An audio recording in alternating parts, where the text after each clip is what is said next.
Throughout all of history, humans have explored, conquered, and claimed every continent on Earth, with one glaring exception: Antarctica. A landmass covering more than 5 million square miles at the South Pole remains almost a complete mystery. Doesn't that seem strange? But maybe the truth about Antarctica has been known all along by a select few, buried under miles of ice and snow for centuries or longer. And maybe that truth was uncovered during Operation Highjump, the most suspicious expedition in American history as far as I'm concerned. Stay tuned as we unearth secret Nazi bases, ancient civilizations, and paranormal mysteries hidden beneath the Antarctic ice.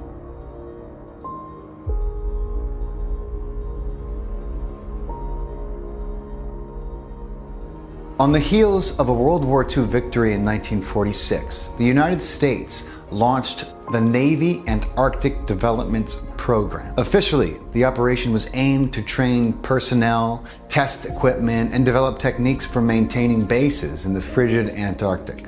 But off the record, much of this mission remains a mystery, known by its top-secret code name, Operation Highjump. The highly decorated Rear Admiral Richard E. Byrd was tapped to lead that expedition. Known for his numerous excursions into the poles, that earned him a Medal of Honor. Byrd was celebrated for his contributions to polar exploration and his navigational prowess. But Operation Highjump would prove to be unlike any campaign Byrd had dared to undertake before. This top-secret mission turned out to be anything but typical, starting with the sheer scale involved. A staggering 4,700 personnel, 33 aircraft, and 13 ships, including an aircraft carrier, a submarine, and several destroyers. The fleet departed from Norfolk, Virginia in December of 1946, heading towards the icy waters of Antarctica. Now, that's certainly a lot of military might for a research or science expedition, especially for a nation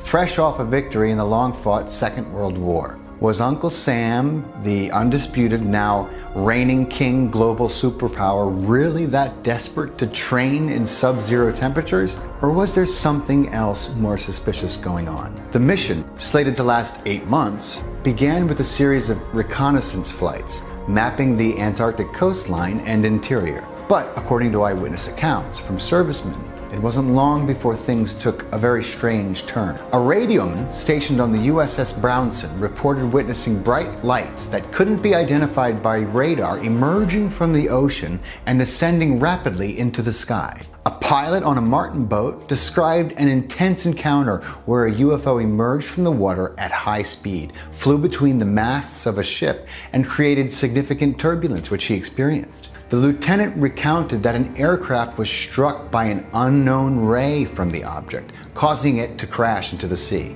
Naturally, none of these anomalies made it into the documentary film that the Navy produced with MGM. Exactly what happened to Admiral Byrd's naval armada may never be revealed. But we do know that the mission was abruptly cut short in February of 1947, mere weeks after it began. Rear Admiral Byrd's cryptic comments in an interview with the Chilean newspaper El Mercurio may provide some clues. He spoke of the need for the United States to be on guard against the possibility of an invasion by hostile aircraft operating from the polar regions. What in God's name did Admiral Byrd encounter that prompted such a warning, which has been recorded? The official reason given for the early termination of Operation Highjump was the onset of the Antarctic winter and the worsening weather conditions. Despite many previous trips, apparently the military's meteorologists didn't anticipate that the South Pole could experience such a cold winter. Maybe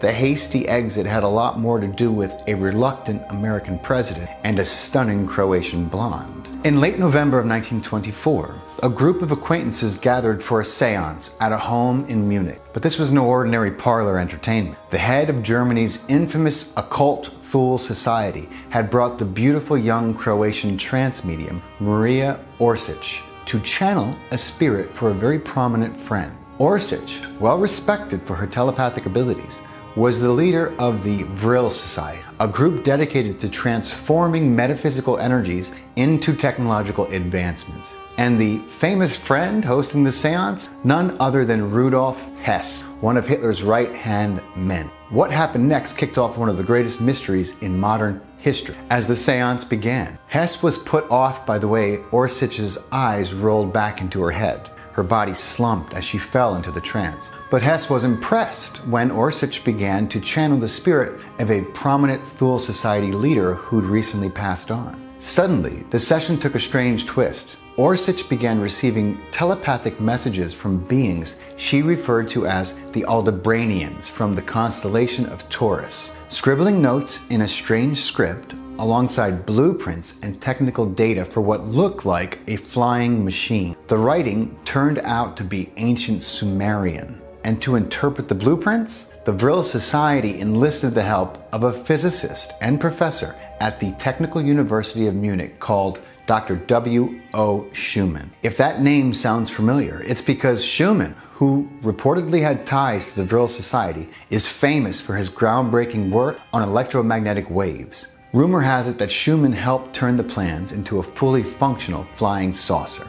It may sound far out, but it's a fact that in the early 20th century, the Germans led the world in pioneering the emerging fields of nuclear physics, quantum mechanics, jet propulsion, and aeronautics. Hitler's insistence on scientific dominance meant pushing past what was conventionally believed and accepted and into what was known as Grenzenwissenschaft, or border science. This is a science at the fringes. Parapsychology, biodynamics, alternative energy, anti-gravity, my kind of science. And while Hitler's fascination with the occult captures much attention, it was his willingness to press the limits of conventional belief, to embrace these border sciences, that may have led to some of the most profound and clandestine scientific breakthroughs of the modern age. It's not just conspiracy theorists who speculate that the Germans may have stumbled upon esoteric knowledge through sources like Maria Orsic and the Vril Society.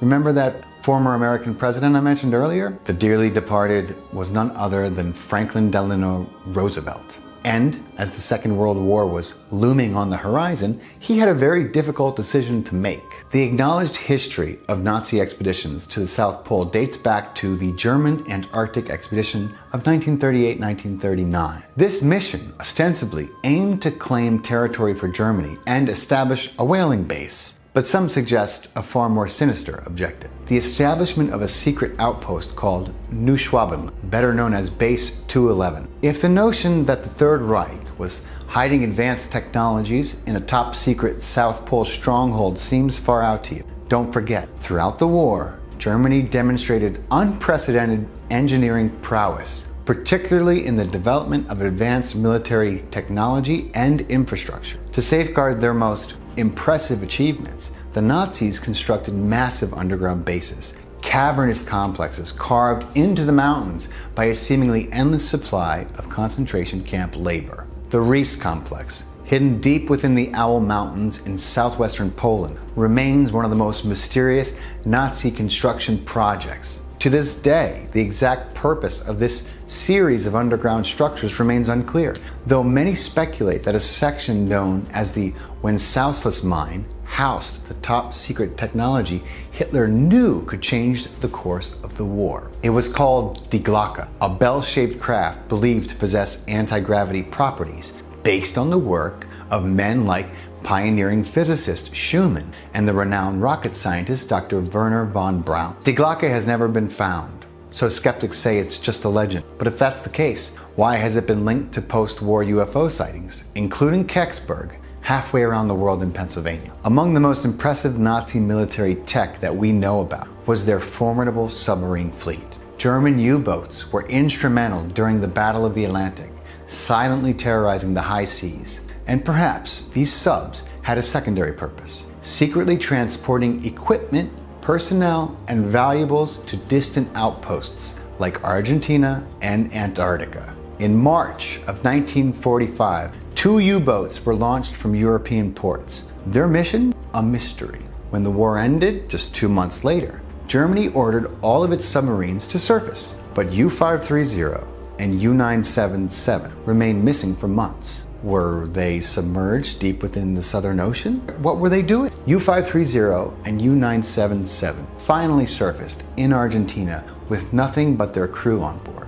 Ship logs, navigational charts, official orders, standard issue Enigma machine, and other cryptographic materials, all tossed overboard apparently. Why? U-530 and U-977 had allegedly been tasked with transporting the critical elements of the Nazi flying saucer program to Antarctica, including the core research team, detailed notes and blueprints, and the most crucial machine components. You think we ventured too far out? Remember, it's well documented that high-ranking Nazis fled to South America as an Allied victory became apparent. It's only logical to assume that they took their most prized technology with them. What's more, Agence France Press reported in September of 1946 that the rumors of continued post-war German U-boat activity between the southernmost tip of Latin America and the continent of Antarctica were based on fact, real records. But there's evidence to suggest that the United States had substantial knowledge of Nazi activity in Antarctica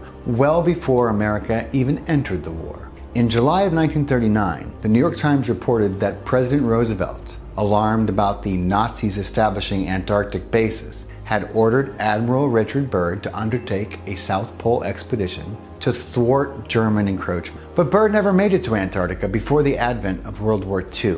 At the height of hostilities in 1944, FDR allegedly wrote a memorandum stamped double top secret to the Special Committee on Non-Terrestrial Science and Technology regarding UFO technologies that had been seized by the US military. The memo mentions Roosevelt's reasons for choosing to charge ahead with the Manhattan Project rather than develop new strategies. The gamble paid off in the short run, as America won the nuclear weapons race. Consider this. Well before the last bullet was fired, the United States and the Soviet Union were already embroiled in a race to secure the best scientific minds from Nazi Germany. This clandestine effort, approved by President Truman and dubbed Operation Paperclip, facilitated the transfer of more than 1,600 German scientists and engineers to America to advance top secret U.S. technological and military projects. Many speculate that what this decorated naval officer witnessed on that reconnaissance trip would ultimately contribute to his untimely demise. It doesn't take a tinfoil hat to realize that the very existence of Operation Paperclip proves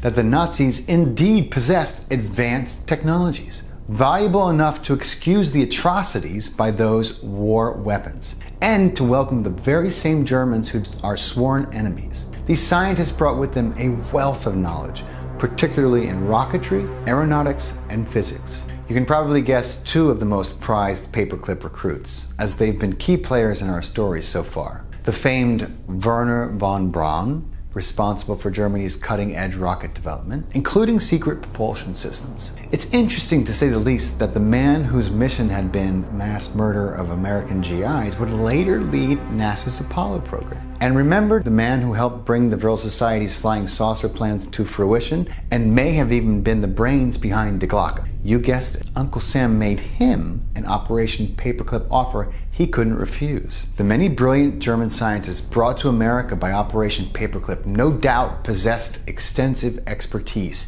in advanced technologies and secret weapons development during the war. It's easy to imagine that included inside knowledge of clandestine initiatives in Antarctica. So now we know what happened to many of the Third Reich's key scientists. But what about those enigmatic figures like Maria Orsic and her fellow Vril Society friends? Cover your ears, skeptics. This is about to get weird. We've established that certain elements of World War II essentially shifted underground. But that's not just a metaphor. Remember, the Nazis became extraordinarily adept at constructing subterranean bases. So adept, in fact, that some say they may have had help from otherworldly sources. You'll recall that Maria Orsic and the Vril Society weren't just a group of psychics. They were trying to cultivate advanced technologies. The group was convinced that they could harness an all-powerful life force energy from deep underground known as Vril. Some speculate that Orsic may have come into contact with a subterranean race inhabiting the South Pole,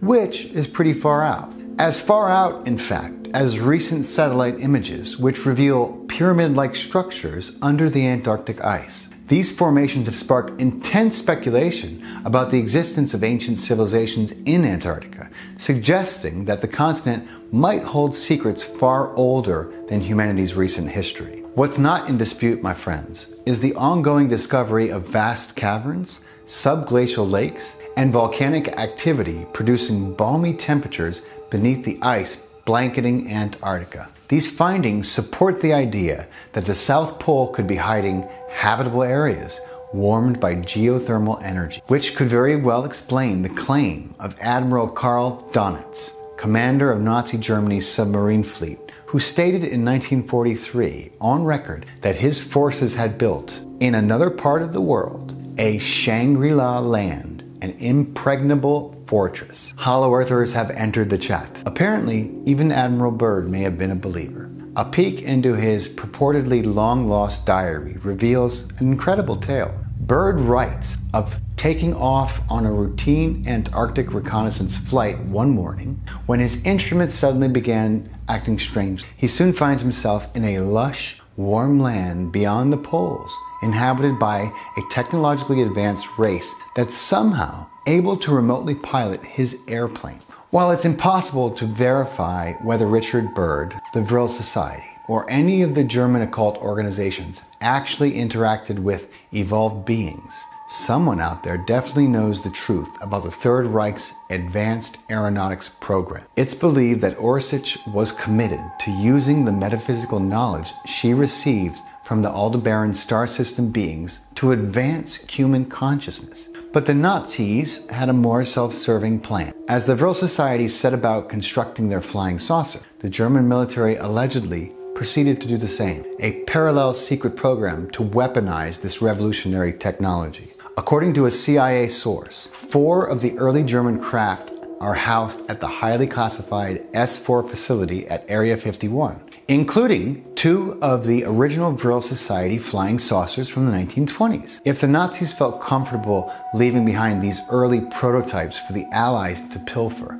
it is staggering to try to imagine what secret technology the SS took the trouble to relocate to an ice-covered land where literally no one is allowed to look, which makes you wonder, why were all these warring global powers keeping each other's secrets? Perhaps that sounds far-fetched or maybe even melodramatic to you. I mean, it's not like there's any evidence of some great conspiracy, proof that potentially nefarious players from various nations, some of them even sworn enemies, have been colluding to advance a covert agenda. Except that's exactly what's been happening. In 1959, the governments of 12 countries, including the United States and the Soviet Union, signed the Antarctic Treaty, setting aside the entire continent for peace and science. The agreement halted new territorial claims, banned all military and nuclear activity, and advanced a commitment to scientific cooperation and the sharing of research findings. In other words, the world's rival superpowers, sworn Cold War enemies, suddenly decided to bury the hatchet and come together for a kumbaya session at the South Pole, foregoing any potential fortune in natural resources and territorial supremacy. Yeah, right. Anyone else smell the bullshit? To break down this mass deception, we have to go back to a hot night in July of 1952, when President Truman watched the skies light up over the White House, and it wasn't fireworks. Air traffic controllers, Air Force radar operators, and countless eyewitnesses saw a cluster of 7 flying saucers darting at speeds of up to 7,000 miles per hour, outmaneuvering U.S. jet fighters. Curious, the incident was never reported to the head of Project Blue Book, the government's UFO investigation unit. Why? According to a former NASA spacecraft operator, German scientists from Operation Paperclip revealed that the mysterious craft weren't alien or ET at all,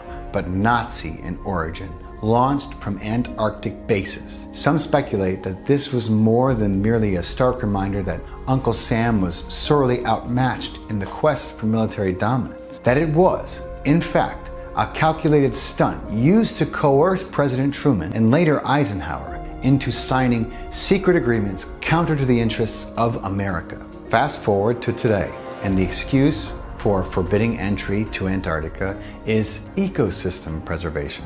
Safeguarding this virtual wasteland of ice dotted with penguins and the occasional microorganism. If only the Amazonian rainforest received such diligent attention in the name of climate protection. With the world's most powerful governments guarding the South Pole's potential secrets. Potential secrets. Potential secrets.